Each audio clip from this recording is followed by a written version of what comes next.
Mark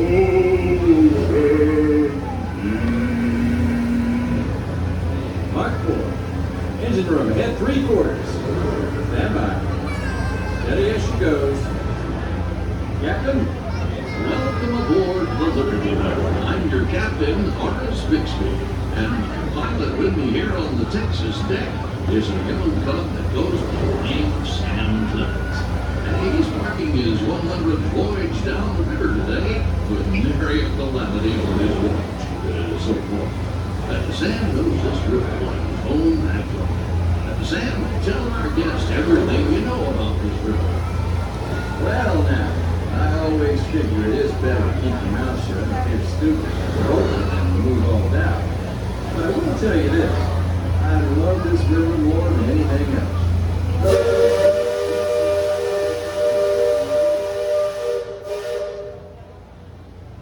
Before we get too much further out of port, I think I should mention that you best not be sitting on those handrails. They're the only thing between you and the river. And the river don't always take kindly to uninvited guests. We've also had reports of river pilots operating in the vicinity, so I wouldn't lean out beyond those rails for that reason either.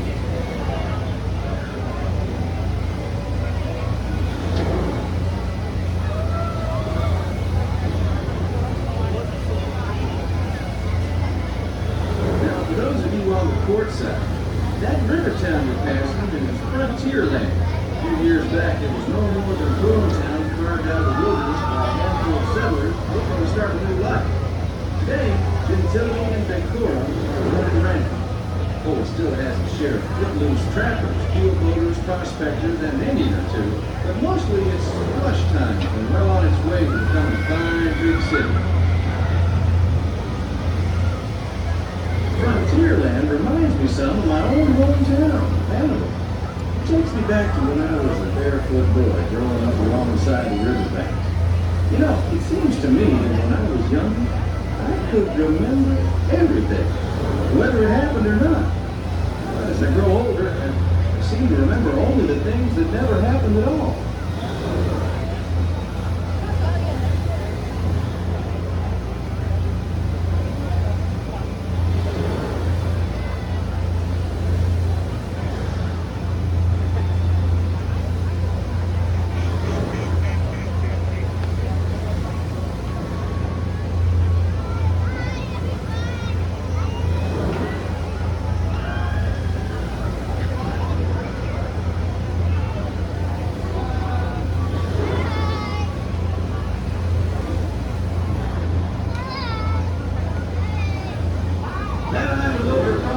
On the starboard side was my stomping grounds when I was young, exceedingly young, marvelously young, young by hundreds of years, younger than I will ever be again.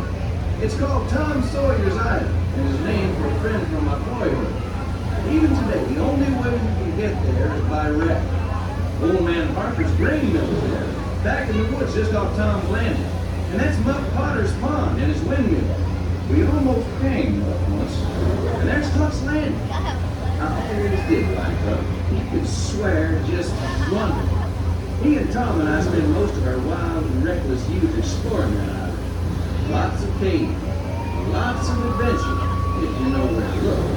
And we all knew where to look. That's Superstition Bridge. It connects the Big Island to the river. And if you follow the Wilderness Trail there, it'll lead you right up to the gates of Fort Langhorne. It's the last trading outpost before we head into the Indian country.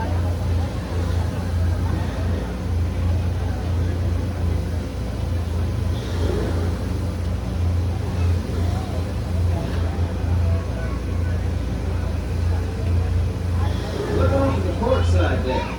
Every now and then, the water under that crest of rock comes to a natural boil and spurts out all over the place like a tea kettle left on fire too long. The Indians around here used to tell me these geysers were actually unfriendly spirits, upset by uninvited trespassers traipsing all over their sacred hunting ground. Be that as it may, Thunder Mountain takes us to the flat over there. The Indians named it that because of the sound the falls used to make when the big rains came. Then the miners and prospectors and get-rich-quick speculators showed up, and the name stuck because of the sound of blasting powder going off every few minutes. There's not so much blasting these days, ghost stories.